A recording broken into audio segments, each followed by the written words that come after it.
So welcome everyone today.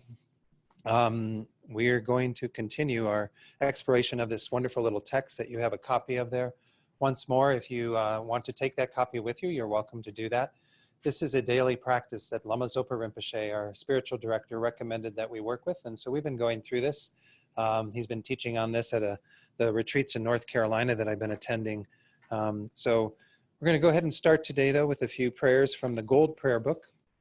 Just go to page 73. And we're going to begin with this praise to the Buddha, to Shakyamuni Buddha. This first verse that's there, we'll recite that 3 times. And since we do have some new folks in the room, I just want to always mention on the prayers, I mean, in Buddhism, we're not praying to the Buddha so that the Buddha will come down and save us from all of our suffering, all of our difficulties. We're trying to make that very strong connection to the Buddha, admiring the qualities the Buddha has, which we all have the seeds of ourselves. And we can develop them to the degree that the Buddha developed them.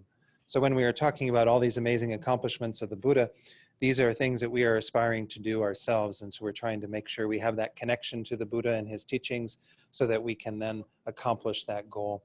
So let's go ahead and recite that 3 times together. To the founder, the endowed, transcendent destroyer, the one gone beyond, the foe destroyer, the completely perfected, fully awakened being, perfect in knowledge and in good conduct, Sugata, knower of the world, supreme guide of human beings to be tamed, teacher of gods and human beings, to you, the completely and fully awakened one, the endowed transcendent destroyer, the glorious conqueror, the subduer from the Shakya clan, I prostrate, make offerings, and go for refuge. To the founder, the endowed transcendent destroyer, the one gone beyond, the foe destroyer, completely perfected, fully awakened being, perfect in knowledge and in good conduct, Sugata, knower of the world, supreme guide of human beings to be tamed, teacher of gods and human beings, to you, the completely and fully awakened one, the endowed transcendent destroyer, the glorious conqueror, the subduer from the Shakya clan, I prostrate, make offerings, and go for refuge. To the founder, the endowed transcendent destroyer, the one gone beyond, the foe destroyer, the completely perfected, fully awakened being, perfect in knowledge and in good conduct, Sugata, knower of the world, supreme guide of human beings to be tamed, teacher of gods and human beings, to you, the completely and fully awakened one, the endowed transcendent destroyer, the glorious conqueror, the subduer from the Shakya clan, I prostrate, make offerings, and go for refuge. Now turn the page, and on page 75, we'll continue with the verse, the second full verse, making homage to all these 3 jewels, the Buddha, Dharma, and Sangha. And then we continue by reflecting on some of the Buddha's teachings briefly. Homage to the Supreme Buddha, homage to the Dharma refuge, homage to the great Sangha, to all 3 ever devout homage, to all worthy of respect, bowing with bodies as many as all realms atoms in all aspects. With supreme faith, I pay homage. Do not commit any non-virtuous actions. Perform only perfect virtuous actions. Subdue your mind thoroughly. This is the teaching of the Buddha. A star, a visual aberration, a flame of a lamp, an illusion, a drop of dew or a bubble, a dream, a flash of lightning, a cloud. See conditioned things as such. Through these merits may sentient beings attain the rank of all seeing, subdue the foe of faults, and be delivered from samsara's ocean, perturbed by the waves of aging, sickness, and death. Then let's go forward and do 2 more prayers before we begin. On page 97 or 98, depending on the version of the prayer book you have, you're looking for a prayer that's called the Short Mandala Offering. Again, those who are new, this offering prayer is imagining the entire phenomenal world sort of transformed into a beautiful paradise that's symbolic of what every being can attain. Every being has the potential to purify their minds to that degree. And so we're making this vast offering to the holy beings, to the Buddha in particular, to try to receive blessings from the Buddhas, so we can continue to develop our own minds, our own hearts to that degree. So we're just going to recite this verse together in English. We'll skip over the verse that's on 98, that's the request to turn the wheel of Dharma, and we'll go right to that offering mantra, Idam Guru Ratna, and so on. This means, to my precious Guru, I make this jeweled mandala offering. And then refuge in bodhicitta, that final prayer, we'll go on to do that once in English and twice in Tibetan. This ground, anointed with perfume, strewn with flowers, adorned with Mount Meru, 4 continents, the sun and the moon. I imagine this as a Buddha field and offer it. May all living beings enjoy this pure land. Idam Guru Ratna Mandalakam Niryatayami. I go for refuge until I am enlightened to the Buddha, the Dharma, and the Supreme Assembly. By the merits I create through listening to the Dharma, may I become a Buddha in order to benefit all sentient beings. Sangye Chodang Soki Choknam La Jangchu Bardu Dakni Kyabsu Chi Daki Chunyan Gi Pe Sonam Gi Drola Penshir Sangye Drupar Shog Sangye Chodang Soki Choknam La Jangchu Bardu Dakni Kyabsu Chi Daki Chunyan Gi Pe Sonam Gi Drola Penshir Sangye Drupar Shog. Okay, you can set the prayer books aside and we'll do a short meditation before we begin. And our meditation has two purposes. First is to focus our minds a bit.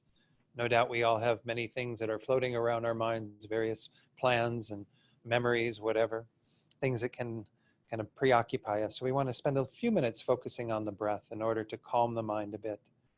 And then after that, I'll lead you in a short meditation, guide you in a process around developing a good intention, the best motivation for being here today.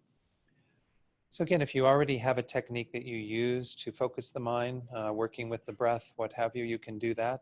If not, then I'll suggest that you tune into the sensation that occurs right around the tip of the nose, where you feel the air coming in and out of the nostrils when you're breathing. You just try to stay focused on that sensation at the tip of the nose. And that's the basic instruction. The secondary instruction, though, is, of course, because we do have a lot of things going through our minds, no doubt the mind will get distracted.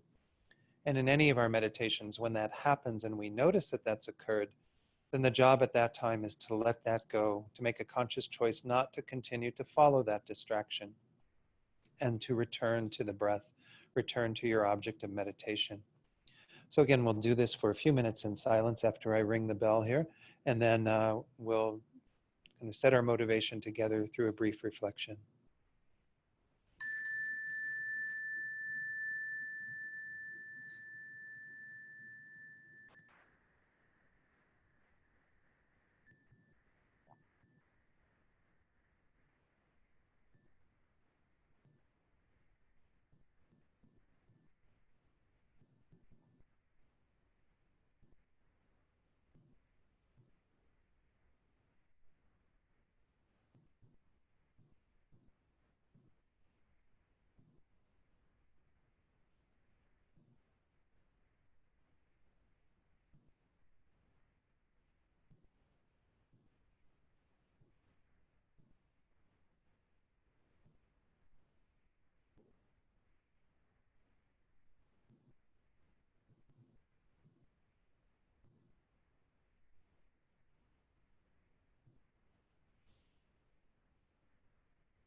So as you continue to watch the breath, it might be useful to try to pull back your awareness and to become aware of the mind, the consciousness that is knowing the breath, that is attending to the breath. And just begin to observe how each moment of mind gives rise to another moment. Each moment of mind came from a previous moment.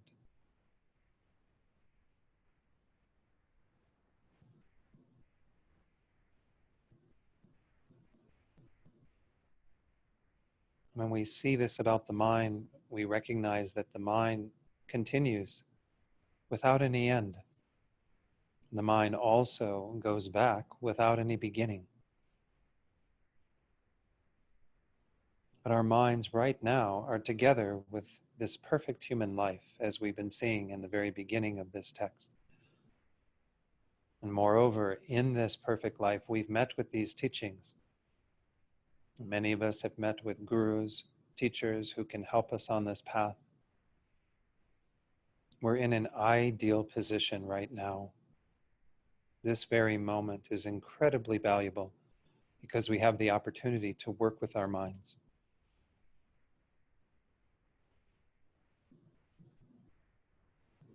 So to briefly review these levels of motivation that we've been examining as part of this text, we can see that it starts by recognizing that this human life is not going to last forever. And because mind has that continuity, we have to be somewhat concerned about what happens after this life, what rebirth we will take. Therefore, we have to put great effort into following the law of karma. As we said in that verse earlier, to not commit any non-virtuous actions, to perform only perfect virtuous actions. This is the beginning of our path. It's to recognize that our future is in our hands. We can create the causes for a rebirth as good as this one, another precious human life where we can continue to work with the Dharma, continue to develop our hearts and our minds. This is the first level of motivation, the motivation of the lower capable being, as Rinpoche calls it.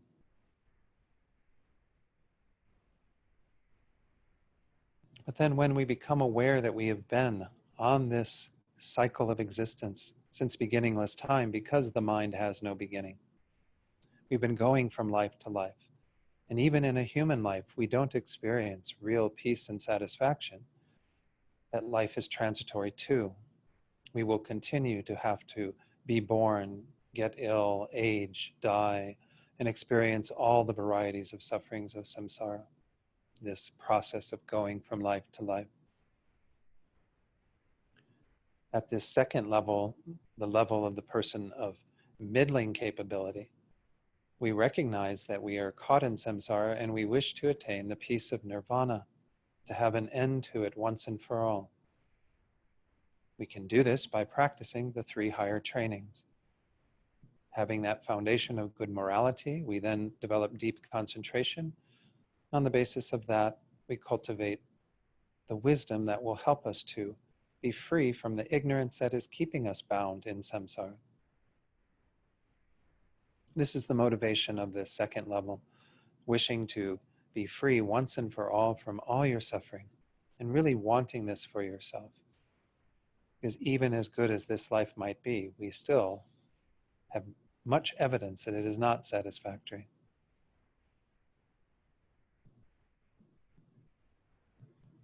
But having been concerned in those first 2 levels of motivation about ourselves, we now turn our awareness, as we will be doing today in this class, to other beings, and recognizing that they are just like us, caught in the same predicament that we are, continuing to go from life to life through the force of their ignorance, all of their actions, continuing to never find the peace and happiness that they seek.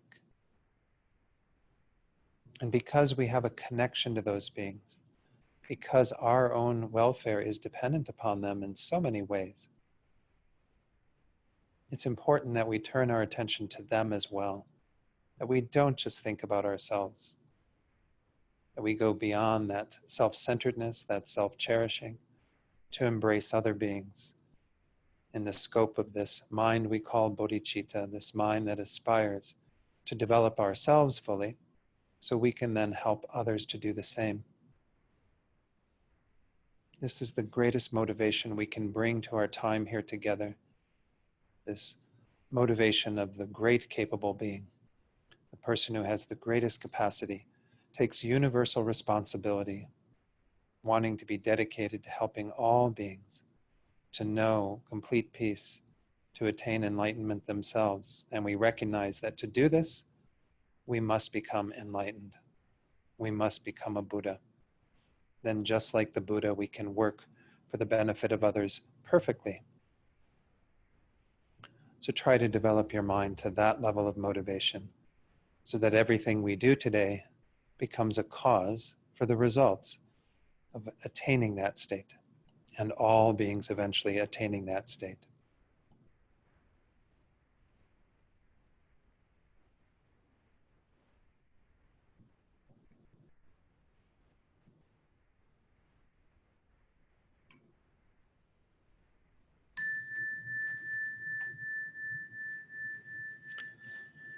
Okay, so let's go ahead and as we did last time, I think it's just useful, we won't do much commentary on it, but read the first 2 pages of this text. It's page 7 and 8, the method to transform a suffering life into happiness. So it reviews a bit of what I just talked about in the motivation. So I'm not going to again give great commentary, but just again as a prelude for those who are new coming in today, this is how Rinpoche encourages us, as it says in that little box with italics, how we should generate a good motivation when we wake up. Right when we open our eyes, if we can do this practice, it can be quite amazing in terms of transforming our day and each and every day into the path to become fully enlightened for the sake of others. Let's go ahead and read this direct meditation again all the way through the bottom of page 8. Essence encompassing all the Buddhas, originator of all the holy Dharma of scripture and realization, principle of all the Aryas intending virtue, in the glorious holy Gurus I take refuge. Please, Gurus, bless my mind to become Dharma, Dharma to become the path, and the path to be without obstacles. Until I achieve Buddhahood, please bless me to be like youthful Norsang and Bodhisattva always crying, in correctly following the virtuous friend with pure thought and action, seeing whatever is done as pure and accomplishing whatever is said and advised. Please bless me to see that this greatly meaningful body with freedoms and richnesses is difficult to find and easily perishes, that action and result are so profound, and that the sufferings of the evil-gone transmigratory beings are so difficult to bear. Therefore, please bless me to take refuge from the depths of my heart in the 3 rare sublime ones, to abandon negative karma, and to accomplish virtue according to Dharma. In dependence upon that, even if I achieve the mere higher rebirth of a deva or human, I will still have to experience suffering endlessly in samsara because of not having abandoned and being under the control of the disturbing thought obscurations. Therefore, please bless me to reflect well upon the way of circling in samsara and to continuously follow day and night the path of the 3 types of precious trainings, the principal method for becoming free from samsara. So again, these verses are part of what we usually call a glance meditation. They give us an opportunity to see the main points of the stages of the path, this being the primary way that we study the Buddha's teachings in this tradition. What's called the Lam Rim in Tibetan. Lam means path, Rim means gradation or stages. And the idea is that you could study all of the Buddha's teachings. I think these are the Kangyur that we have down here in the Tibetan, these texts that are over on either side of me. They're all in Tibetan. Most of them haven't even been translated into English. And you could spend all your life studying all of these, reading all of these, but you probably wouldn't have time to practice much of them. You'd be spending all your time just trying to get familiar with them. So what has happened through the kindness of these great masters, especially Lama Atisha, who came to Tibet from India about 1,000 years ago, is he brought in this Lam Rim tradition. he culled down the essence of the Buddha's teachings into these three levels of practice. The very first one, as we saw in that verse just prior to the last one we read, was about kind of acknowledging this birth that we have, seeing that it perishes quickly, that we don't have this life for all that long, and we don't know how long we have this life. We might like to think that we're going to live into our older years, but we may not have that opportunity. Many people don't have that opportunity, unfortunately.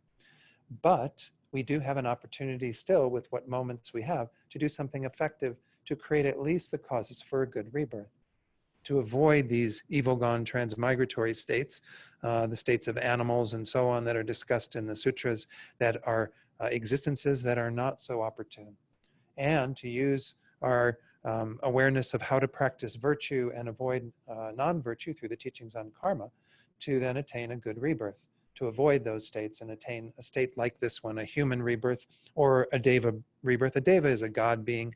It's not an ideal place to be. It's a lot of freedom from suffering, but you don't really get a lot of teachings in the deva realm. Nonetheless, this is the first level of our practice, the first motivation we want to make. And it's once more based on that idea that mind is continuous. And I know that can be a hard concept for many people in the West to adopt, that there is rebirth, that there is, a continuity of all this. But again, use it as a kind of hypothesis. Use karma as a hypothesis. Just try to live your life according to that and see what happens in terms of trying to follow the advice of the Buddha, and seeing what occurs in terms of your own mental state, your own well-being, what's happening in your life, your experiences, and perhaps you'll see some difference. That's kind of again, the teachings on karma are introduced here, but this whole law of cause and effect plays out in terms of everything we're trying to accomplish. As we see in the next verse, that final verse that we read, when we become aware of the big picture, the fact that we've, according to the Buddha's teachings, primarily as set out in the teachings on the Four Noble Truths, we're in this state that we call samsara, and we're experiencing what he called dukkha. Dukkha, the Sanskrit word, is usually translated as suffering, but it means the whole array of things that we experience. Nothing's really satisfactory, because even the most pleasurable experiences we have in this life, it doesn't do the trick. We're still kind of seeking something more, or seeking to recreate it. There's never any real lasting peace. And then even if we gain lots of good, pleasurable experiences in this life, they're like a dream. They're left behind when we die. There's nothing we can do to sustain all of that, except to go inside and to work on our own minds. So because the causes of our suffering, of our dukkha, are within our own minds, we have to work on things that are about mental development. So in terms of that, the true path that the Buddha taught to the true cessation of that dukkha, which are the last two truths, is by working with these three higher trainings. So we went into this last week. I'm not going to, again, go over it in great detail, but the foundation is good morality. Again, I pointed out last week that you just look at what happens if you sit down to meditate and you've had an argument with somebody earlier in the day where you've said really things that you regret. All you can do is mill over all of that in your mind, right? You can't even get the mind to settle. So if you don't have good morality where you're watching your speech, watching your physical actions, even beginning to tame your mind, it's very hard to focus the mind, because the second higher training is a training in concentration. And again, the Buddha derived all of the teachings about how to develop concentration from the Hindu tradition that he grew up in, that he was raised in. The Hindu tradition teaches amazing techniques for developing deep concentration. All of that we are indebted to in terms of these Vedic traditions that gave the Buddha these teachings that we continue to practice. But you can develop very, very fine concentration where the mind remains undisturbed, completely focused on whatever it is you want for as long as you wish, with a real pliancy, a suppleness to your mind, to your body. This is the state we call calm abiding. On the basis of that, then you develop the third higher training, which is a training in wisdom. We went into this last week in a lot of detail around how to understand the nature of reality. What the Buddha says is driving the whole show. What is at the root of all of this? The key cause is our fundamental ignorance. The fact that we have not been seeing things correctly. Moreover, we have an incorrect view of them. It's not that we're just not knowing, we are incorrectly knowing. We think everything exists in a very solid, concrete, independent way, when in fact it doesn't exist that way at all. And as I pointed out last week, the primary thing that's involved in all this is the self, the person, the I. We are being driven by a sense of self that we think it has some deeper existence than what it has. In the end, the I, the self, the person is simply designated, simply imputed, merely labeled on the basis of this collection of stuff. Again, I'm not going to go into all those teachings in detail, but nonetheless, there are many teachings out there on emptiness and how to pursue this topic. Emptiness being a word that says things are empty of existing in this fictitious way that we think that they do. They lack that. So it's a weird word. I mean, usually when we use emptiness in our English language, we mean kind of a feeling of hollowness, of no real purpose or meaning or something. We're not talking about that. Emptiness is simply a quality that all phenomena, everything that exists, possesses. They don't have an ability to stand on their own in an independent way. Maybe briefly, I'll review the 3 levels of dependent arising, since it might be useful just to recap those. All of the things that are produced in our world, such as, again, I use this little chime dowel, chime ringer. This chime ringer is here on the basis of its causes and conditions. It's a dependent arising. It doesn't exist independent of all those causes and conditions. The wood that the dowel was made of, the plastic that the little ringer part, the ball part was made of, all of this, of course, came about through many causes and conditions. Excuse me. So there is no bell ringer, chime ringer that exists independent of all those causes and conditions. This is the first level. And we get this really easily, right? And we think, okay, what's the big deal? But nonetheless, we do think that things have some sort of independent status, that they are existing independent of all of that. Moreover, the second level is that we think that they exist independent of their parts. Well, this has 2 main parts, but obviously if we go down to an atomic and subatomic level, there are many, many parts to this. But we can talk about the dowel, and we can talk about this little rubber end to this, plastic end to this. And we can say that there cannot be a chime ringer without those parts. This too might be easy for us to understand, but nonetheless, we do think of things as a unitary whole and don't necessarily think of their dependence on their parts. But at the third level is where we get the subtlest. And that's when we look at the things that we call the parts as simply a basis of designation. And in the end, the words chime ringer, which is what I'm using to call this, I don't know, again, in the factory where they make these, maybe they have another name for these, but it was sold with this, obviously, so you had the little chime that you could ring. But nonetheless, somebody, came up with the name of this, calling it a chime ringer. It is not a chime ringer from its own side. It doesn't have chime ringer established on this basis. Chime ringer is simply a label we give to this.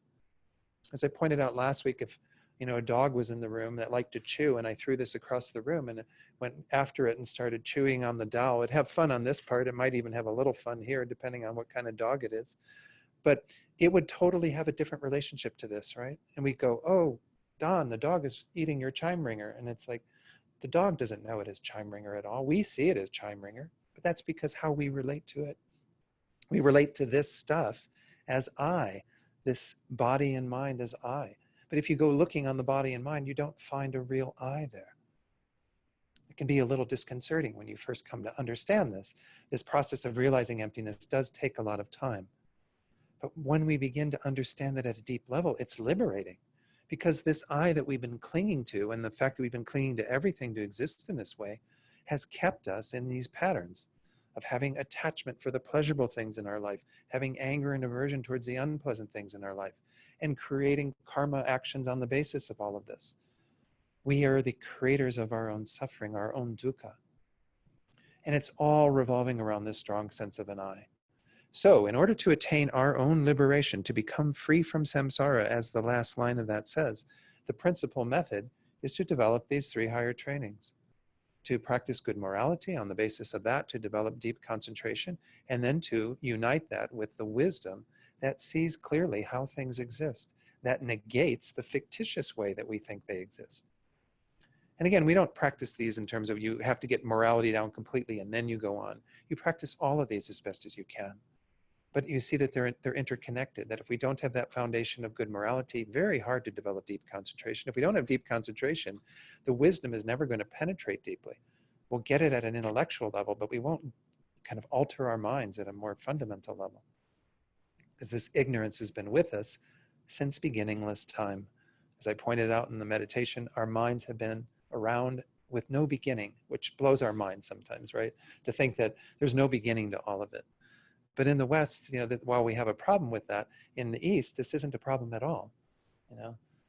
There's no problem with saying there was never any beginning. His Holiness the Dalai Lama, I've mentioned this before, when he met with scientists discussing the Big Bang theory and all that, and he said, oh, there's no problem with the Big Bang, it just wasn't the first Big Bang. There's always something that precedes what happens. There has to be something that gave rise to the Big Bang. There has to be something prior to that, and so on.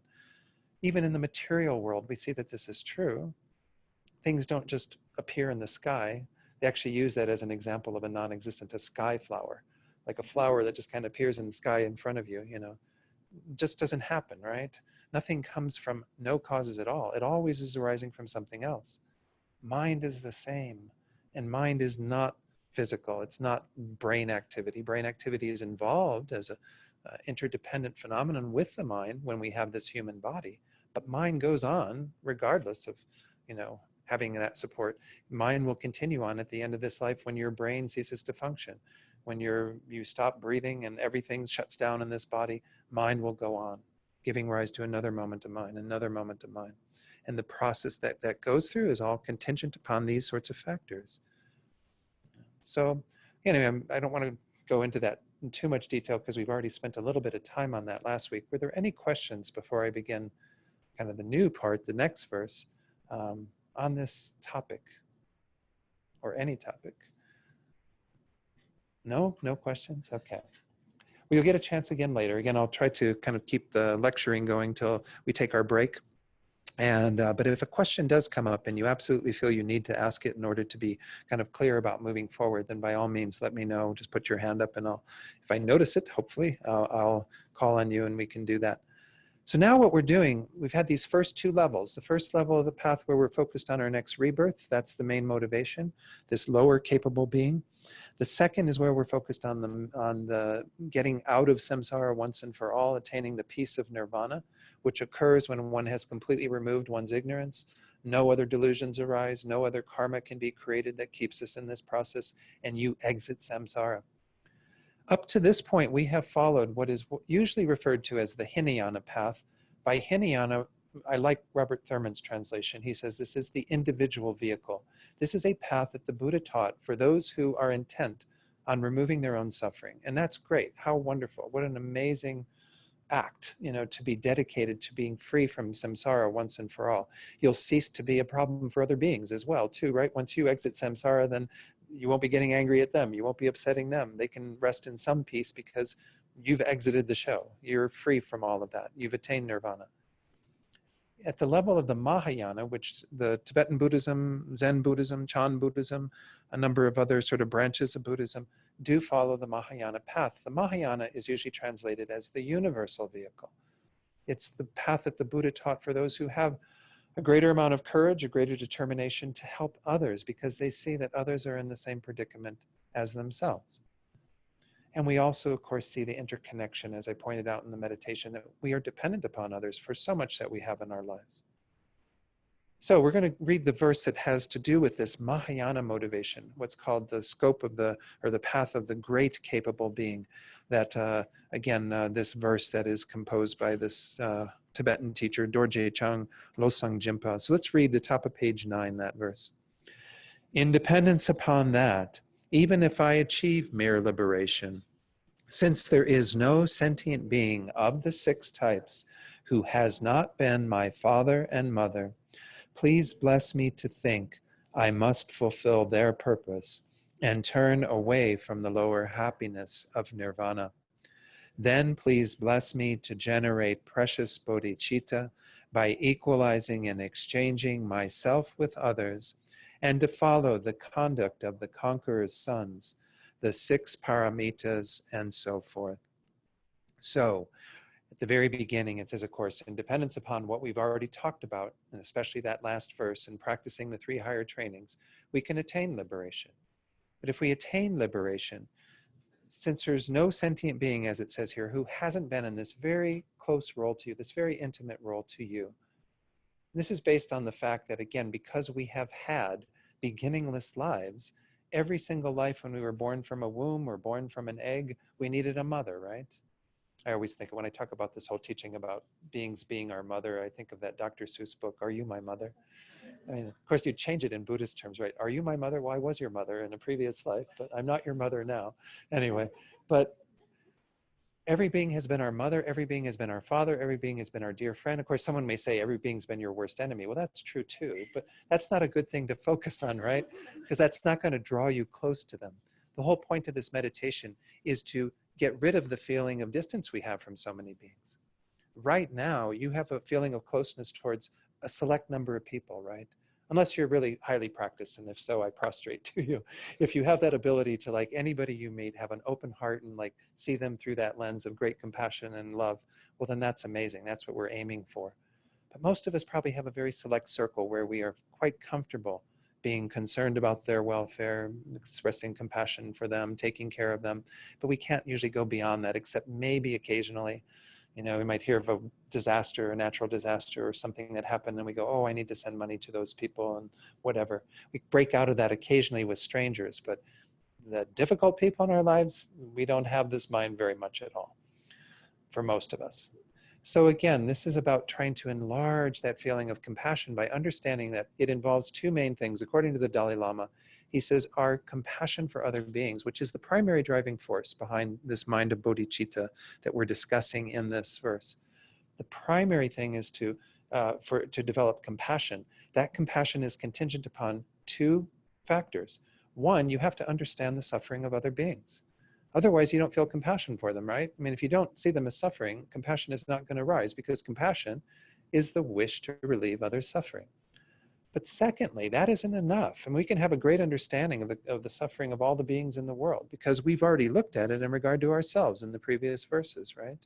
We've come to understand our own suffering. We can easily kind of put that on other beings and say, every other being is suffering in this way. That may cause some stirring of your compassion. But you have to have the second factor that His Holiness discusses, which is you have to have some feeling of closeness with them, some empathy for them. Empathy is that opening of the heart to feel another person's pain, another person's difficulty, and to be then willing to do what it takes to help to address their suffering.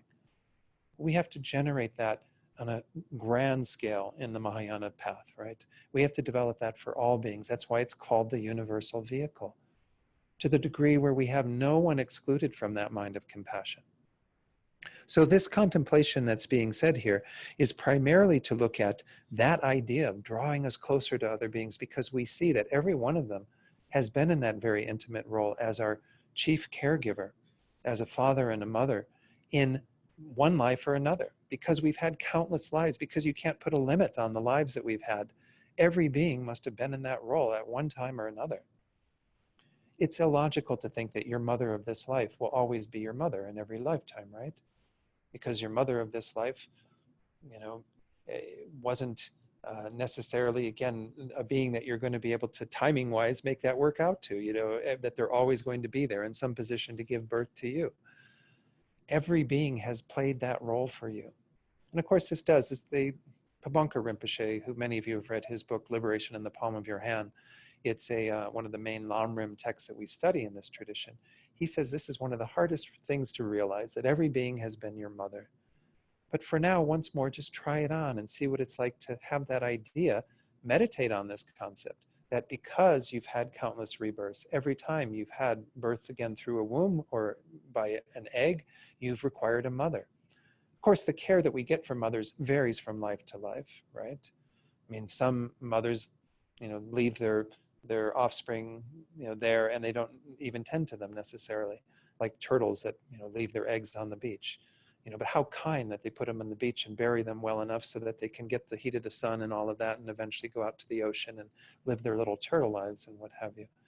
But every single being has certainly been your mother in a much more caring way too. And even if you have problems with your mother of this life, they still showed you some sort of care and compassion, because you're here today. You're still alive. They didn't kill you. You aren't a victim of a bad mother to that degree. Every one of us has benefited from our mothers in many, many ways. So this is used as the primary template. As it says, or you can certainly think of them as your father. If you have a closer relationship to your grandmother or your sister or someone else, an aunt or an uncle, then you can think about them being that. But whoever it is that embodies that for you, or even if you just simply have to work with an archetype of that, somebody who nurtures, who cares for us, especially when we're very, very vulnerable. All sentient beings have done this for you. And if that doesn't work for you, you can simply think about the fact that all sentient beings have been involved in your welfare in a variety of other ways, right? I mean, right now we're sitting here due to the kindness of incomparable numbers of beings, right? We are here because we've got food in our bellies. We've been able to sustain this body all these years through the kindness of people growing food for us, packaging food for us, selling food to us, preparing food for us, and so on. All of that has been behind you being here, right? Without those beings doing that work, even though they didn't intend it necessarily for you, they're doing it because it's their job, you still benefit from their kindness. All beings have been involved in creating the cars that you drive, the roads that you drive on, the house that you live in, the building that we're in right now, the clothes that you wear, everything that you have, the books that you read, everything is because of the kindness of other beings. In this way, we can feel great indebtedness to these beings because they have been involved in our welfare every single lifetime. Even those people who are difficult in our lives might be involved in our welfare in that way, but also those beings are very useful for us on our spiritual path. We need people who push our buttons in order to develop deeper patience, deeper compassion ourselves. So we need every single being in this way. Without all these beings, we would, again, not have what we have currently. We wouldn't be in this state. So we also certainly practice morality in relation to these beings, right? You can't refrain from killing, which is the first of the 10 non-virtues that you are instructed to avoid on this Buddhist path. You can't refrain from killing without other beings there that you aren't killing, right? You know, I can say I'm not killing, but as long as there are no beings there that are potentially going to be objects of my killing, it's not really as important. You know, we need to have those beings as support for our not stealing, our not lying, our not, you know, using harsh speech and so on. All these actions that we avoid and we gain good merit from, we gain good karma from, all of those we need other sentient beings to practice. In the end, we need all sentient beings to become enlightened. This is what we're driving for in this particular verse, is that you have to have a heart that opens to the welfare of each and every being without exception, and have them as the object of your desire to become enlightened. Let me go ahead and define this mind of bodhicitta. We haven't quite gotten to the part where we talk about bodhicitta, but it's already being driven by what we're discussing in this first part. It has bodhicitta, bodhi and citta. Bodhi means awakening or enlightenment. Citta is mind in the Sanskrit. This is the mind of awakening, the mind of enlightenment. It's the mind that strives, first of all, to enact the welfare of all beings. This is the most important aspect of this. This is why we focus so much attention on looking at others and seeing them through this lens of compassion and love and so on, is because they're the main object of bodhicitta. I want all beings to be free from suffering. I want all beings to have the ultimate happiness. That's my main aspiration. But the second aspiration is because we can't do that in our current state. I mean, to say that seems really, you know, quite grandiose. It's like, oh, I'm going to be dedicated to the welfare of all beings, removing them from suffering and placing them into happiness. And it'd be like, okay, yeah, and how are you going to do that? Because it's a pretty big task, right? Well, you do that because of the second aspiration. The second aspiration is I'm going to become a Buddha myself so that I can then be dedicated to doing that. So why do you want to become a Buddha? Why do you need to become a Buddha? As I said, in our current state, we don't have the capacity to do that. We can train our minds to want to do that, but we don't have the ability. We lack the means. What can a Buddha do that we can't do? Well, a Buddha is an omniscient mind, essentially. That omniscient mind is a mind that has completely removed all of these obscurations, everything that is obscuring the mind, and has been infused with this perfect compassion and love for all beings. But that mind then has the ability to help others by manifesting in form. We talked about this a bit with the gurus, and we ideally in the tantric tradition in particular want to see our gurus as Buddhas in this world, helping us and all beings to find this path. So essentially, when you become a Buddha, you then have that perfect knowledge. You know the minds of all beings. There's nothing obscuring you. But moreover, you have the ability to benefit them in accord with their karma, in accord with where they are at. So Buddha Shakyamuni himself is actually said to have been one of these emanations of a Buddha.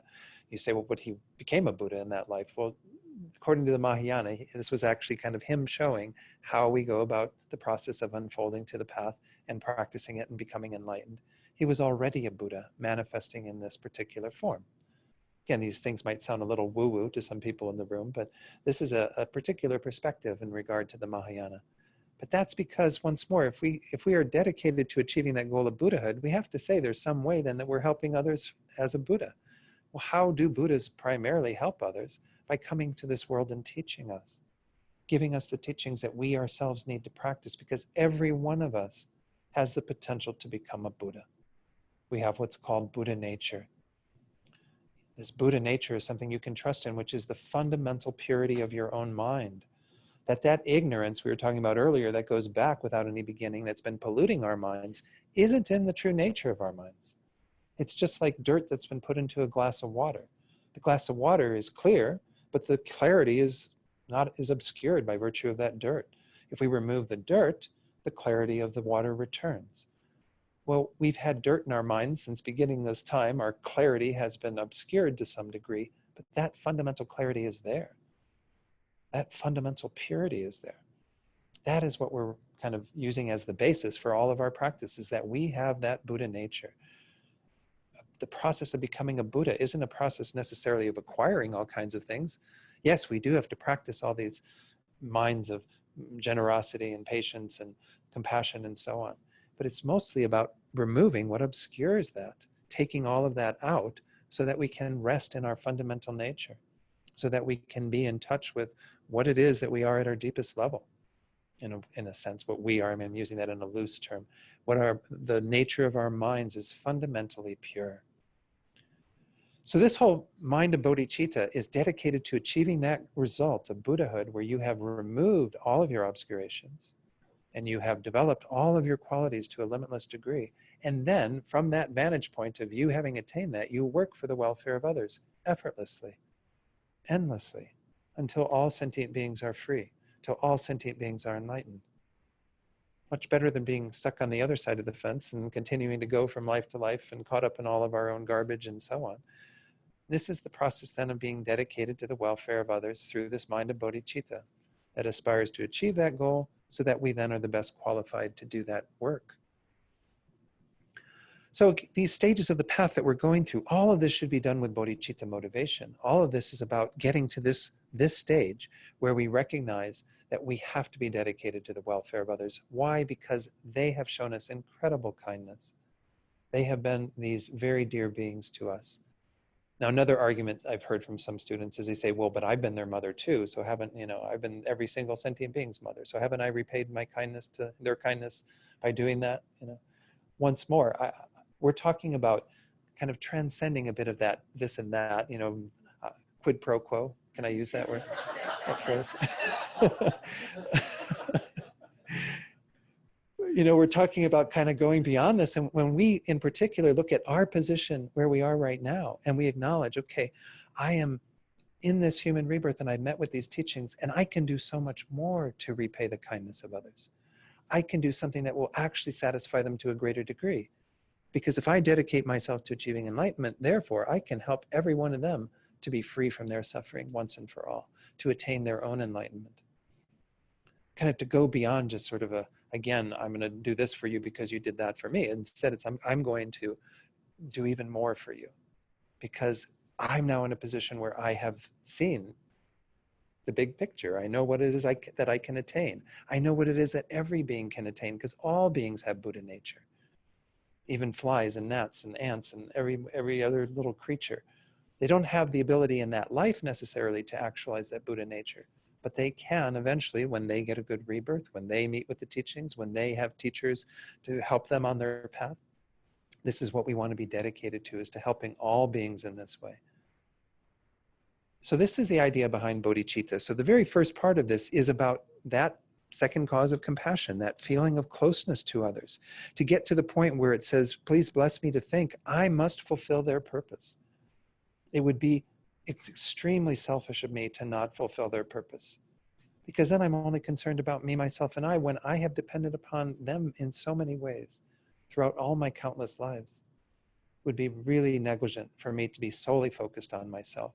Now, again, I'm not trying to in any way put down those who practice the Hinayana path and achieve their own liberation. The Buddha says there are different dispositions, and some of you in the room may have that disposition, and that's perfectly fine. The Buddha taught a path for you.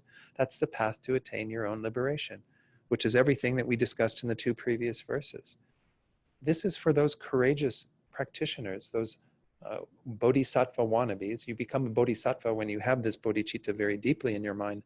Those who aspire to be dedicated to the welfare of others, who, when they see the suffering of the world, are motivated to want to do something about it at a deeper level.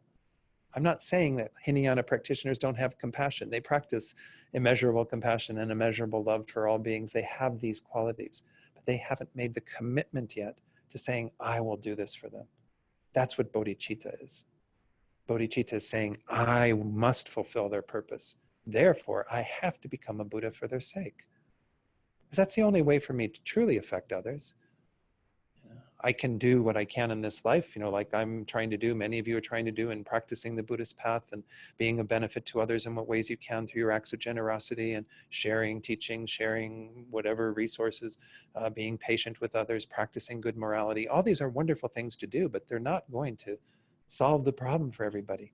We have to get to where we have greater qualifications to be able to do that work, to be able to help others to that degree.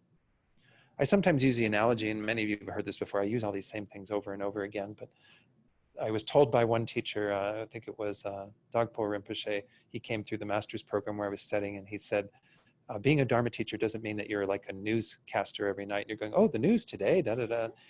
Being a Dharma teacher means saying the same thing over and over and over again. And being a Dharma student means hearing the same thing over and over and over again.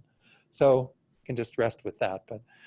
But anyway, the analogy I frequently use is if you had a young girl who, say she had many people in her family who dealt with cancer, perhaps died from cancer, and this really broke her heart, and she was really intent upon helping people with cancer. Well, at 5, 6, 7 years old, she can't help people with cancer so much, right? She doesn't have the qualifications. So she decides she's going to be dedicated to following a path to being able to help people with cancer and become an oncologist or a cancer researcher, whatever the case might be. So then she dedicates herself to, going through grade school and high school and doing really well, particularly in science and math and all the things that you need to have to be really good at entering into medicine. She goes to med school. She develops all those qualities. She eventually becomes fully qualified to help people with cancer because she had the motivation at the beginning that she wanted to do that. It's the same on our path. We have to have first the motivation that we want to help others. And then we recognize that we don't have the capacity to help them to the degree that we need to, that we want to. In order to help them fully, we have to become enlightened ourselves. We have to become that state of Buddhahood, that omniscient mind that knows the minds of all beings, that can clearly say, oh, this is what Victor needs to hear, and this is what anybody in the room needs to hear. I mean, what Gary needs to hear, what Bobby needs to hear, what Mark needs to hear. I mean, I give teachings according to what I think people need to hear, but I don't know what you all need to hear. I don't know what teachings will resonate most with you. But a Buddha knows exactly what's going on. A Buddha knows that person's mind, that person's karmic history, everything that led them to that moment, and can say things that are very salient and very relevant to that person. So this is the skill that a Buddha has that we currently lack. And moreover, as I said, a Buddha can appear in whatever form is necessary to help others. Again, this sounds a little woo-woo, but it's, again, how wonderful that when you achieve that state, you can actually do that. You can manifest in forms to help other beings, exactly according to their karma. So that's what we're aiming for in this very first part, is really to kind of soften our hearts towards all beings, to recognize that we have to have that ability to see them at least through some sort of lens of closeness, of the kindness that they've shown us, so that we begin to open our hearts to them. Now, this kind of mirrors to some degree the first technique that we often use to realize bodhicitta, which is the technique that's called the sevenfold cause and effect. And I'm not going to go to it in great detail, but it starts off with developing some sense of equanimity towards all beings. Right now, we do tend to put beings into 3 camps, and this is just our normal process, right? We see beings that we consider friends.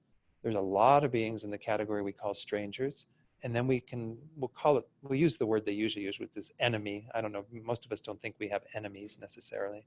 We're not like Batman and the Riddler or something, with that kind of thing.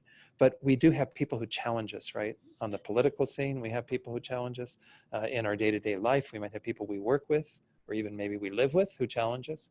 But that is, again, a category that we put people into when they usually are causing us problems or difficulty.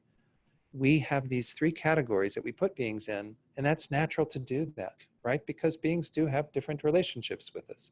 We have different karma with them. Some we have a karma with that brings them in and we get very close to them. Others, are strangers that we just haven't had the karma to meet with them and get to know them. And other people we have a really negative karma with, and they're just going to be problems for us. Nothing wrong with those categories. What's wrong is the state of mind we have towards them. We tend to have a lot of attachment towards our friends. We take care of them because they take care of us, right? It's that quid pro quo again. I do this for you, you do that for me. And oftentimes those relationships sour when they're not doing what they want for me, right? I keep doing what you need, what you want, and you're not doing anything for me, so get out of my life. Those are the problems that we have by the attachment that we have to our friends, the aversion, the anger that we have towards our enemies, the indifference, the massive indifference we have towards strangers, which doesn't usually become problematic, except that we don't necessarily pay attention to their suffering when they are suffering. It's hard for us to open our hearts to them, that indifference that goes out to most of the people in the stranger category. We have these three states of mind, this attachment, aversion, and this indifference towards these different groups of beings. We have to kind of get rid of those. Why? Because they keep us from feeling some sense of closeness towards others. They keep us from seeing others on an equal basis. Every one of those beings, whether they're your friend, your enemy, or stranger, every one of them simply wants to be happy and doesn't want to suffer, right? Just like you. And our worst enemy still wants to be happy and doesn't want to suffer. How they're going about doing that might be really misguided. I'm not saying that they're perfect in acquiring that happiness and in being free from that suffering. Who is? I mean, again, in the Buddhist path, we're finding the actual means to accomplish that.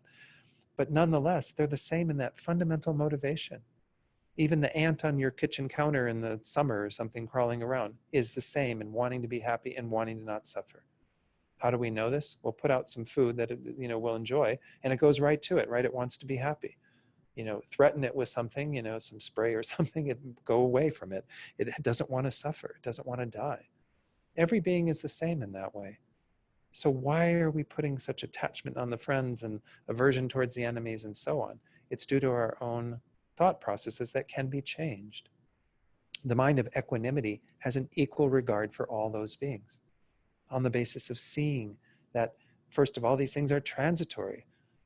Even in a lifetime, some people who were your enemy might become your friend. Some people who were your friend might become your enemy. Some people who are strangers become your friend, become an enemy. This is very fluid. It's not like there's anything fixed about those categories or about the beings in those categories. Then we can also see certainly that, as I was mentioning, all beings are the same in these fundamental ways. It would be really improper of us to discriminate in the way that we currently are and have this bias towards beings when in fact they're all the same. So this is the first step in the process, whatever way we're developing bodhicitta. Then we go on, as was said here, to see all beings as having been our mother. Not just as if they were your mother, but as actually having been your mother. Every one of you were my kind mother. Every one of you were my kind father. How wonderful, how amazing, that you did that for me. Reflect on the kindness that they must have shown you when they did that. And then begin to develop this sense of wanting to repay it. And not to repay it in an ordinary way. I can't possibly repay all the kindness that you have done in an ordinary way anyway, right? Because how would I take care of every one of you to the degree that you've taken care of me? And perhaps I've done that to some degree, but that's not as important as doing the bigger work, making sure that all sentient beings eventually are free from their suffering, are in a state of well-being. To do that, once more, I do have to further my love and compassion for others. I have to determine that I'm going to be intent upon helping them to that degree, and therefore I have to become a Buddha. So that's in brief what we do in that very first technique for developing bodhicitta. Both of the techniques are very much centered around the idea of love and compassion. Just this first technique is mostly about trying to develop that closeness towards others, as we did in these very first lines, right? To see that they've been incredibly kind, our kind father and mother. I sometimes, when I recite this, I insert kind in there. It's not in the original text, but to say, you know, there's no sentient being of the 6 types who has not been my kind father and mother, helps me to remember their kindness. Now, some of you may wonder, what are the 6 types? The 6 types are the 3 upper realm rebirths and the 3 lower realm rebirths. We talked about the lower realm rebirths already. I mentioned animals earlier. This is the one that we can see most easily, right? We just go out and look at insects, birds, mammals, all the beings, fish, beings in the ocean, what have you. All of these rebirths as animals are said to be a suffering existence because they don't have much control over their welfare. You know, they can't do so much to affect their welfare because they're under the control of ignorance. You can't teach your dog to meditate on emptiness, you know, it just isn't going to happen. Good to give imprints to these beings that are around us to help them define the Dharma in the future. But animals are really obscured in terms of how they can work with their minds. The other lower rebirths, which you may or may not have some conviction in, but we can see them mirrored even in our human existence, are the hungry ghost realm. These beings that are driven by their greed and desire of a prior life to then be thwarted in getting everything that they need for their sustenance. They're spirit-like beings who go after, you know, achieving, satisfying their hunger, their thirst, and when they approach these substances, they become really awful. They're unable to imbibe them. When they start to go down their throat, if they even get them into their throat, they burn all the way down. They have these horrible obscurations to even just having their basic needs satisfied because they were very miserly with their possessions in this life or another life. Then the third, the worst state of suffering in the lower rebirths is what they call the hell beings, simply because this is the word we use in English to refer to hellish sorts of existences. But there are cold hells, there are hot hells, there are occasional hells, there are these neighboring regions where various experiences are played out. They're all states of great suffering, and they're mostly driven by people who have generated great anger in their minds, who've made that kind of karma to have a hellish existence. So as I said, you can find people in the human realm who are very ghost-like, who craving all the time, never being able to satisfy their needs. You can find people who are in a hellish existence, who've created a hell in their environment or in a hell in their own minds. Nonetheless, those 3 are said to be actual rebirths that beings do take existence in. And so we're including them in here, thinking that even though they might be in that particular existence right now, they have been our kind father and mother at another time in their life, or in their lives. The other 3 that are the higher rebirths are, of course, the human existence, where we all are, the god and the demigod. The demigods are said to be kind of jealous of the gods. They've got a pretty cushy life, you know, lots of pleasures and what have you, but they look at the gods and they have that jealousy, thinking that the gods have so much more. And the gods, of course, have to deal with their pride, the fact that they think they're at the top of the heap, that they've got everything there. But these 2 are existences that only exist as long as the karma is there, and beings fall out of that, and they frequently go to the lower realms. Whereas, you know, the beings in the lower realms often keep cycling in the lower realms for a while until some karma ripens to propel them out of that into an upper realm. So we've been involved in all of this since beginningless time, and there are beings in these states right now, the Buddha says. There's also beings in the intermediate state between these, because in every life, once that you pass away, there is an existence that occurs prior to you finding your next existence, what's called the bardo in Tibetan. Nonetheless, this is again just a brief explanation of what we mean by these 6 types. So we're saying essentially that no matter where a being is, and a being is defined, it's actually interesting, the word for sentient being in Tibetan is semchen. Sem means mind, and chen means to possess. So it's a mind possessor. Every mind possessor, which is every sentient being, because every sentient being has a mind, even again an ant or these very small, you know, microorganisms that are still in the animal kingdom, all of those have a mind. That mind is possessed by a being. That being is in a particular state of existence. One of these 6 at any particular time, except again when they're in the intermediate state. So all of these beings, there's no sentient being in any of these type realms of existence that hasn't been your kind father and mother. Therefore, I must fulfill their purpose and turn away from the lower happiness of nirvana. Now, when you attain Buddhahood, prior to even attaining Buddhahood, you attain something that is equivalent to nirvana. It's not like you're really missing out on anything. You're not saying, oh, I'm not going to, do away with my own suffering at all. You will do away with your own suffering as you develop your mind to Buddhahood. You're never short of that goal, but you don't make that your primary goal. Your primary goal isn't to get yourself out of samsara. Your primary goal is to be dedicated to the welfare of others, to achieve their enlightenment yourself so you can help them to achieve their enlightenment. So therefore, you have to kind of turn away from your preoccupation with the lower happiness of nirvana, what we just cultivated in the prior verse, right? It doesn't mean that this isn't a valid verse. It's a valid verse because we do have to get grips on our own situation first. Because once more, we use that as then a touchstone to be able to understand how every other being is suffering. Remember how I said there are two causes behind developing compassion according to His Holiness. And that first one is we have to see that they're suffering. If we've gotten it for ourselves, if we develop self-compassion and really understood how we are creating our own suffering, our own dukkha, our own problems, then we overlay that on other beings and we say every other being is in the same predicament. There's no difference between myself and others, and every one of them is suffering. Therefore, because of that feeling of closeness, I can then be concerned about their welfare. I can have that compassionate motivation to free them from their suffering once and for all, to place them in the bliss of Buddhahood. So that's kind of an introduction to that whole first part up to the line where it says, then please bless me to generate bodhicitta. And I'll continue there after the break. Your question came down to, isn't bodhicitta at some level a desire itself? We could use the word desire. We usually use the word aspiration. Aspiration perhaps seems a little more wholesome because desire oftentimes is equated to attachment and grasping and all the various things that we are trying to avoid. That's a more diluted state of mind. With aspiration, what we can say is, yes, there are those two aspirations. We are aspiring to benefit others, and by virtue of that, we have to aspire to become enlightened ourselves. So those two aspirations or desires, if we use it in a much looser way, not equivalent to attachment. There shouldn't be any delusion involved in it, though. You mentioned things like pride and fear and all of this. When we've really cultivated this mind strongly through training in it again and again, through using the techniques, the one I talked about, the one I'm going to talk about in the second part of this, we then have the foundation for it to be a very altruistic intention, for it to not involve, it involves more humility than it does pride. It involves being of service to others than it does of thinking that, I'm in some superior state or what have you.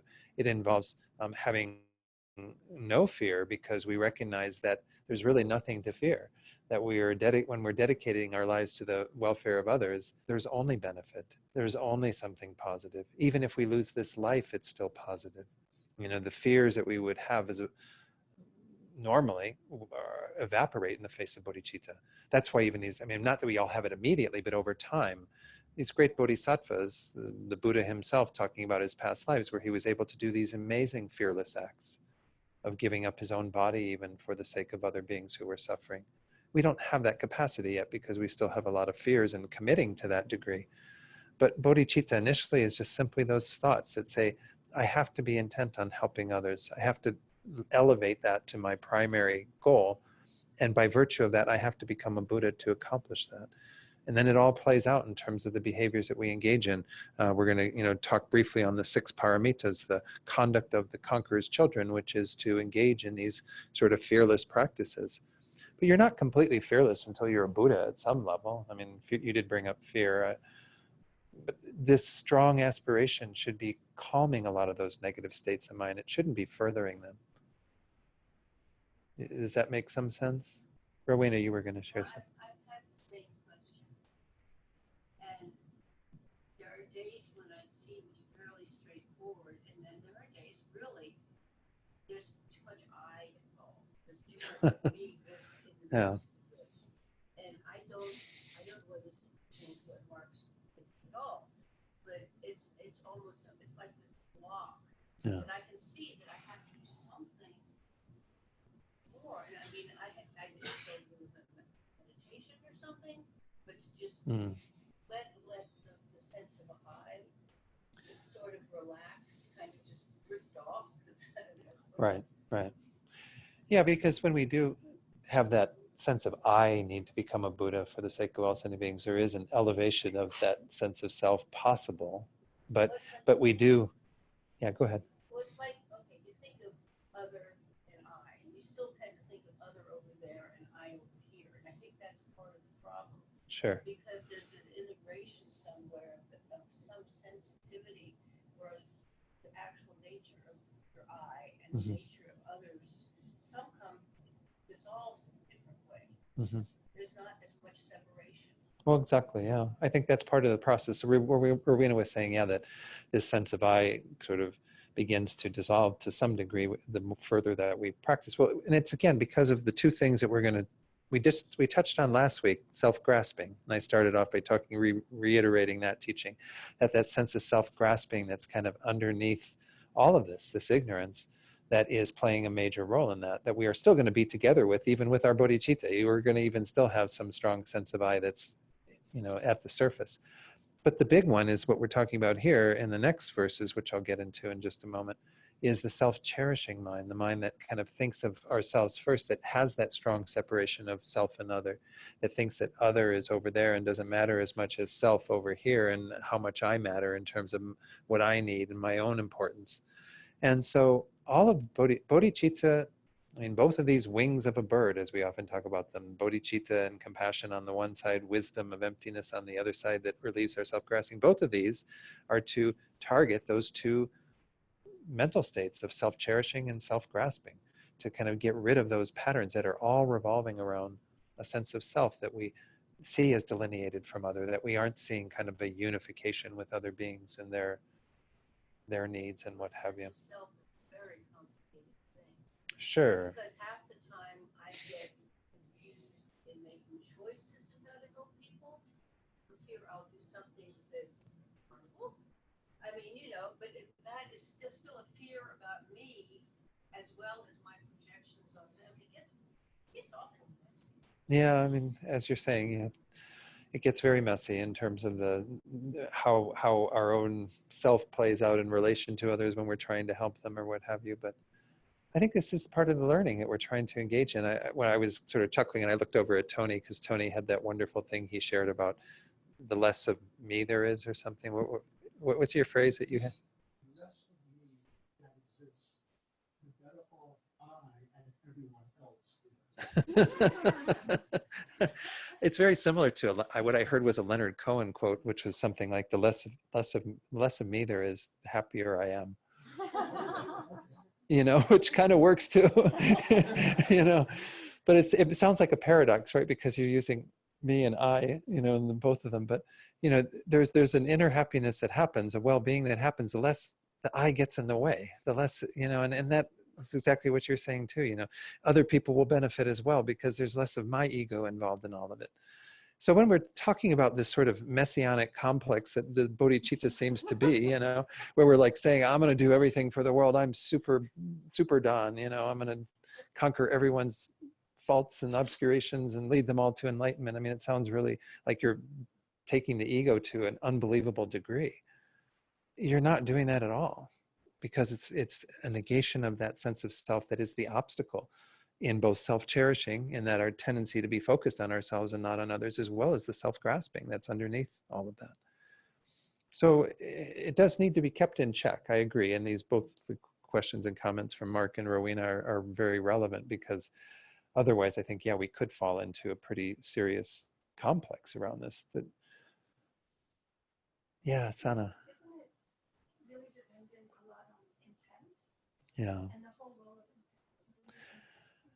So the question is, isn't it really involved in intent and dependent upon intent? I mean, and that's really, yeah, what it boils down to, is we have to have that purest level of intention and motivation, and making sure that our thoughts are as free of all of these delusions as possible, And intent can evolve and grow Sure. over time. So kind of that expression of make it till you fake it.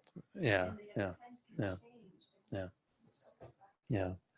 No, and so the comment then was that, yeah, for those who are online, that this can grow over time, that, you know, we fake it till we make it, and then we eventually get to that place of bodhicitta. But initially it is a lot of sort of putting on airs of that until we actually have it. But to keep that intention pure and to understand that absolutely, this is why all of these things are possible, why the entire path is possible, is because we can change our minds over time through greater familiarity. It's why this way that Rinpoche, because what we're going to be doing from here, and we're going to hopefully finish the Lam Rim pretty soon, we go on to talk about things that help us to strengthen our wish to benefit others throughout our day. Strengthen that bodhicitta motivation, that intention. So the intention actually, yeah, does grow over time. It's not something that you can have just like that. One meditation on bodhicitta, one person telling you what bodhicitta is, and you go, okay, now I got that. Right? You know, we're all struggling with that. We're all struggling with how to move our lives to that level of commitment. But we can see beings who've gone before us who are doing it. I mean, Lama Zopa Rinpoche himself, who, you know, put together this practice for us. If you're ever in his presence, he just exudes bodhicitta and concern for others. I think I've mentioned this previously, but when he was in the hospital in Australia right after the stroke in 2011, he was mostly concerned about the other people in the hospital and what was going on for them, and all the beings making prayers for those who had occupied the same room that he was in previously. I mean, all these totally focused on others, you know, and when he would focus on himself, he'd just laugh. I mean, there'd be like these videos they would show of Rinpoche laughing at what was going on with his face because he, you know, lost his control over the one whole side of his body. And so he was like, you know, laughing at all of this. Didn't have any real, I mean, most of us would be freaking out, right? You know, we have a stroke, we'd be like, oh my God, what am I going to do? What am I going to do? I, all this I thoughts. And he had no I thoughts at all. It was all like for others. They even had to tell people, please don't come to the hospital. Please don't come to visit Rinpoche, because if you do, he'll want to pay attention to you, and we need to have him focused on his healing. You know, his attendants were having a bit of a time because Rinpoche was always just wanting to be a benefit to others. But yeah, it comes over time. Something we can definitely develop.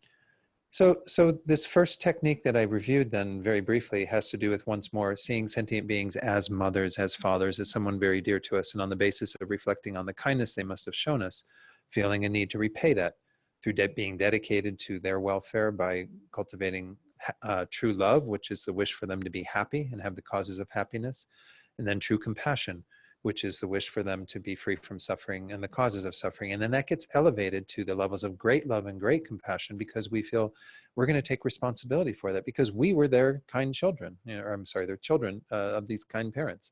We were the children who received all that benefit. So it's our job then to take care of them. So we generate an altruistic intention on the basis of that. And we say, of course, in my current state, I'm not developed enough to be able to do that. I'm not capable enough to be able to help them to that degree. So I have to become a Buddha. The second technique is alluded to in regard to this next part, where it says, then please bless me to generate precious bodhicitta by equalizing and exchanging myself with others. That's the technique, is a technique of equalizing and exchanging self and others. And the equalizing we've already touched on a little bit, because it is that idea that we have to see ourselves on the same level as others. We've already done the equanimity meditation, but that idea that everyone is really exactly like us in terms of wanting to be happy, wanting to not suffer, continuing to not be happy, continuing to suffer. We're all in the same boat.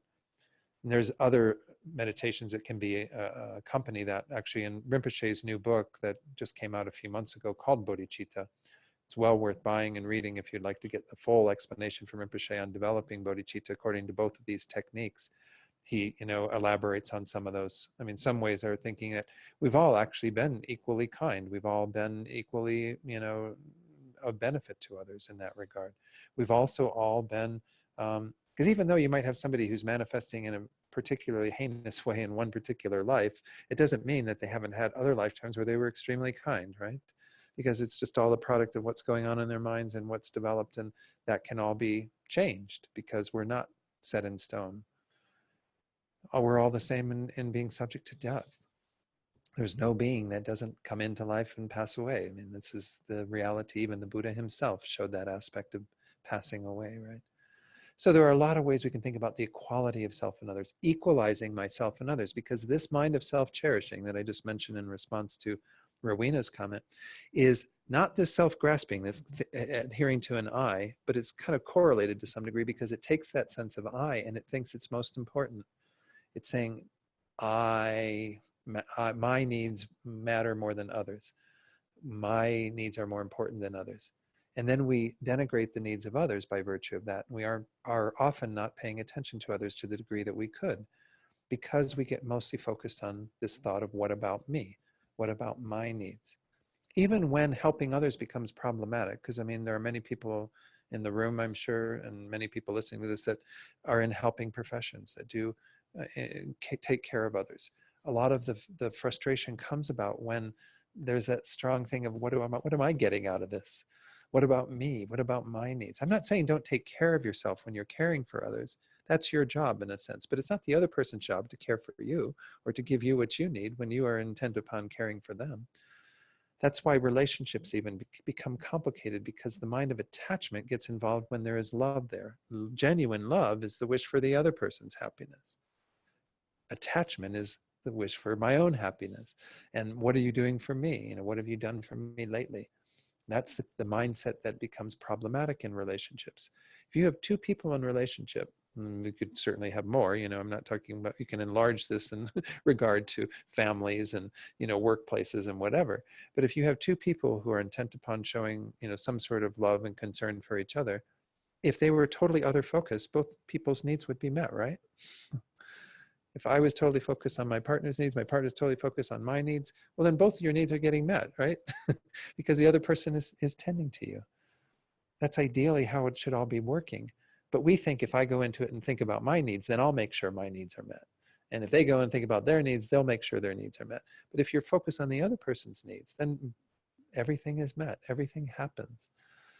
And of course, at this deeper level, when we start talking about bodhicitta, when we're dedicated to the welfare of others to this degree, our strongest desire is that others will be free from their suffering and be happy. So we become elated. Bodhisattvas are, just totally out of their minds when they are able to help other beings. When someone says, I need something, they're like, you do? How can I help? What is it that you need? What is it that you want? This is what we're trying to cultivate, because that's the measure of whether we are happy or not, is the extent to which we have cherished others, the extent to which we have taken care of. Again, if we talk about going back to that relationship, if both people have the understanding of what is proper and right for people, not give them more objects of desire and more things that'll make their mind crazier, and instead help them on their spiritual path, be concerned about their ultimate welfare, well, then you have a kind of the ideal, because both people are involved in the concern for the ultimate well-being of the other person. So yes, absolutely. I didn't mean to.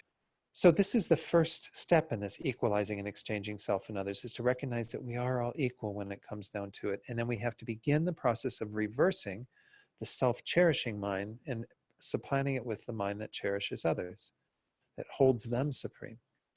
So how do we do that? By recognizing the faults of self-cherishing. As Master Shantideva says, all the suffering there is in the world comes about through wanting happiness for myself alone. Recognize the advantages of cherishing others, which is all the happiness there is in the world comes about through wanting happiness for others, wanting them to be happy.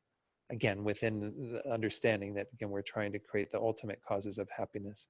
And if you want to know more about the faults of self-cherishing and the advantages of cherishing others, there's a wonderful book in the hallway, Bodhisattva Attitude by Rinpoche, that's really useful to investigate that. But you have to contemplate that. You have to begin to see that the way that you've been operating, going about living your life, is problematic, is not getting you what you seek. It's not the way to get happiness. Most people say if you develop this strong sense of taking care of yourself, being self-centered, being focused on yourself, that's the way to get happiness in the world.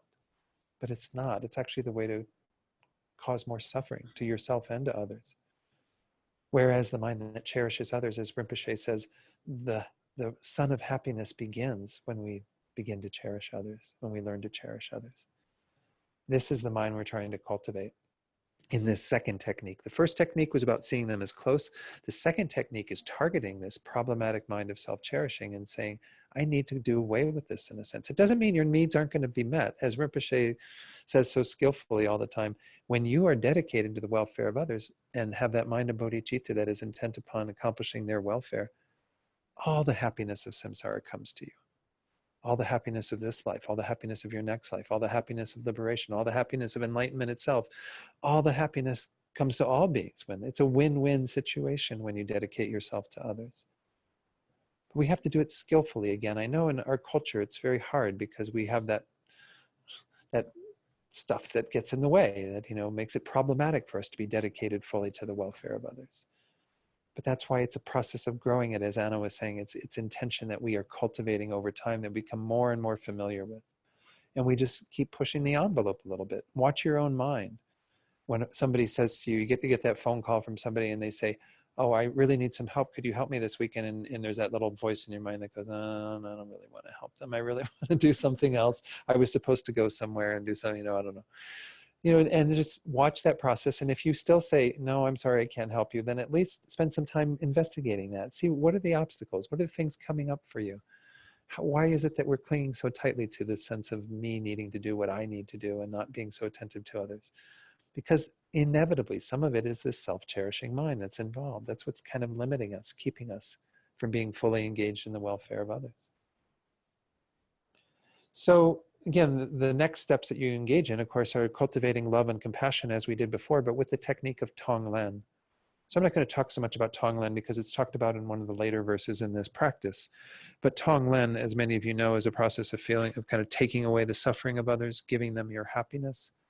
This again sounds really contrary to how most people live their lives. They want to give away what's not so great and take what's really good for themselves. Here we're kind of taking on that suffering, being willing to endure suffering and giving away what we have that brings us happiness. So out of that, you come to the same conclusion that you have to actually actualize that by being able to help others to that degree, to help them to be free of their suffering, to help them to have happiness. Therefore, you have to become a Buddha. So you kind of arrive at bodhicitta in both of these techniques in the same way. It's just a different thought process. And you can even combine those. And there's a technique that Pabanka Rinpoche teaches that you incorporate some of the beginning one that I just mentioned of seeing all beings as your mother, and then you go from that to the tongue, or the equalizing and exchanging self and others, and they culminate in the same mind, but a bit stronger because you're using both techniques to feel a closeness to others and then to learn to cherish them and to do away with, abolish this mind of self-cherishing. So maybe that's enough on bodhicitta, because once more, there are so many resources out there and I've taught on it so many times, but we dedicate ourselves every day. Every day that you cultivate this mind of bodhicitta is a way of helping others. It's indirect. It's not direct yet because you aren't enacting their welfare in the moment. You aren't at the level of Buddhahood where you can enact it in even greater degrees. But it shouldn't be, as that's why I was encouraging you again, every one of us, to look at what are our obstacles, what are our boundaries, and not to be totally okay with that, to say, I need to do more work because I realize that I'm not so good at giving my time to others or giving my money to others or, extending myself in other ways to help other beings. We have to be willing to kind of keep pushing the envelope, to keep going beyond our current limitations. So again, for those online, the comment was that there's a gap between kind of, we can be very generous and kind in our own ways, and yet to have that be bodhicitta motivated and to have that to be kind of this more altruistic mind. For some of us, it just comes naturally, as you were talking, Rowena, just to give things and what have you. But I mean, again, my point was, that it does involve the bodhicitta motivation that should be behind all of this. Like, I've said this before, but I feed birds every day, and especially in the winter now, we got even more birds than we have usually. And, when you go out there to feed birds, it's great to think, oh, I'm giving all this seed to the birds that are out here, and those are the beings I'm benefiting. But if you do that act with bodhicitta, as Rinpoche says, even if you give one morsel of food to being born, in an animal room, if you do anything, that's just kind of one small thing with bodhicitta, then that becomes an incredibly powerful act. But we have to, again, train in our minds to get to that place where bodhicitta arises naturally. When we see beings who we are benefiting in any way, you give that $1 or $2 or whatever, or $5, whatever it is you give to homeless people these days, you give that to them. You think, I'm not just about benefiting this one being. I'm doing this with bodhicitta, so this becomes an act that benefits all beings. Because this is how bodhicitta works, is that with the mind of bodhicitta, because your intention is all sentient beings without exception, any act you do with that makes that much merit. Even though you're not giving that $1 to every being, you're giving that $1 just to one being, but you are creating that kind of karma. That's why, again, this whole practice is intent upon starting our day with some of this type of motivation. I mentioned this at the very beginning. It's about a causal motivation. Your causal motivation is kind of how I want to live my life, how I want my day to proceed in terms of my actions, to be infused with these thoughts of benefiting others, these thoughts of wanting to be of use to them, wanting to, do whatever I can to help them.